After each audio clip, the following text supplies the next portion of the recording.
Okay. It was a company called Film Australia it's a big government organization, it's unfortunately no longer in existence. And they made documentaries. But one of their executive producers wanted to get into children's television. So The Girl from Tomorrow was the first one off the rank, and this is Ron Saunders.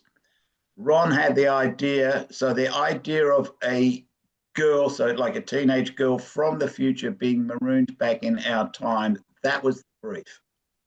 As far as I remember, that be right, Mark? It was basically Yeah, a one-liner. it was a one-liner which we then developed. Yeah. So, and then Kathy came on board, and we only had like sort of a couple of talks on the phone and stuff before Kathy had to drop out of the situation. But anyway, we were given a Guernsey to go ahead in the first stage, and they liked our work, and it kept going.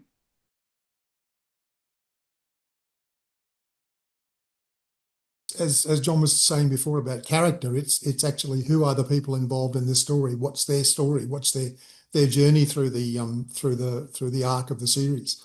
And I think that's the starting place for all of these things. Is if someone's in that situation, then you have to put yourself into their mind, which again is the result of being an actor. It's a good thing to have done, and follow their objectives.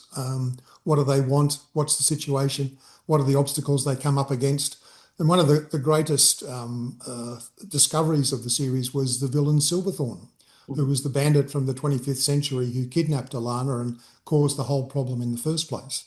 And he was really enjoyed writing Silverthorn, and I think the actor John Howard enjoyed playing him very much. I think one of the things we thought, it was obvious talking to the executive producer and stuff, that we couldn't in the first season recreate a massive new world that was going.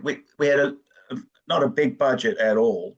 So partly we went, well, okay, we'll set the thing outside in tropical. So it was partly that, but it was also very much aware that if this was going to be mainly shot in contemporary times and it need to be a girl from the future in peril, then if she'd come from a world where she was living on her wits and it was a dangerous place the whole time, then the 1990s would seem like the most incredibly peaceful place she'd ever been to.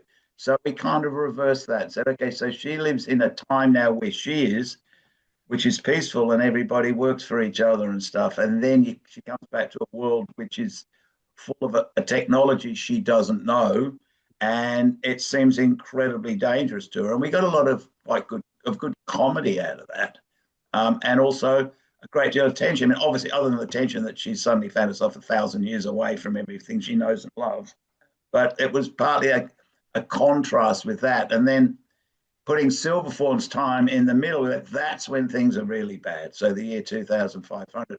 Possibly the only thing we got really wrong was we were stretching it out a lot longer than we might have, I think.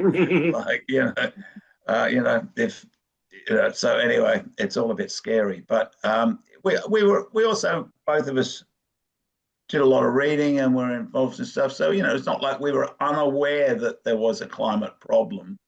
So, but we weren't as aware of how serious it was. It is back then.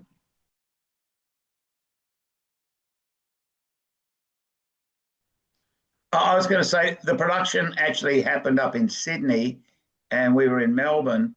So we were not that involved in the actual production. We went up for a few days and had had a bit of a look at the sets and stuff, but we weren't around while they were shooting it. So it was really like sitting at home waiting for the rushes to arrive. We were getting the kind of we were getting the rushes and stuff, which is unusual because we were writing the novels. It was a part of a deal to publish the first novel to come out at the same time as the series. So we were writing the novel at the time the series was being shot. And so we were having a look at stuff and find, because they make changes when they're shooting. But they were like wonderful experience. My favorite was when Petey steals the transducer and goes into the kids' playground to take on the bullies. And we hadn't written it like this, but Kathy turned it into a Western shootout. So we're watching it, and it's got the Western music and the Western posing and looking at the bad guys through his legs and stuff.